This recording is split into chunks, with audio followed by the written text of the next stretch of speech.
ಇದು ಒಂದು ಪೆದ್ದನ ಕತೆ.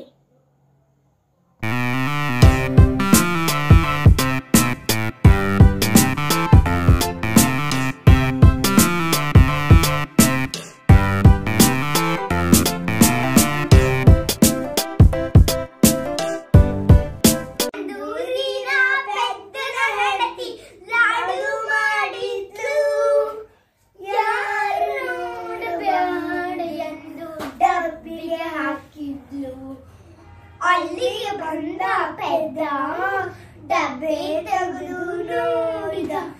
ಚೆಂಡು ಚೆಂಡು ಚೆಂಡು ಎಂದು ಆಟವಾಡಿದ. ಚೆಂಡು ಚೆಂಡು ಚೆಂಡು ಎಂದು ಆಟವಾಡಿದ. ಒಂದೂರಿನ ಪೆದ್ದನ ಹೆಂಡತಿ ಕಾಡ್ಬಗೆ ಮಾಡಿದ್ಲು. ಯಾರು ಯಾರು ಎಂದು ಡಬ್ಬಿಗೆ ಹಾಕಿದ್ಲು. ಅಲ್ಲಿಗೆ ಬಂದ ಪೆದ್ದ ಡಬ್ಬೆ ತೆಗೆದು ನೋಡಿದ. ಬಳೆ ಬಳೆ ಬಳೆ ಎಂದು ಕೈಗೆ ಹಾಕೊಂಡ.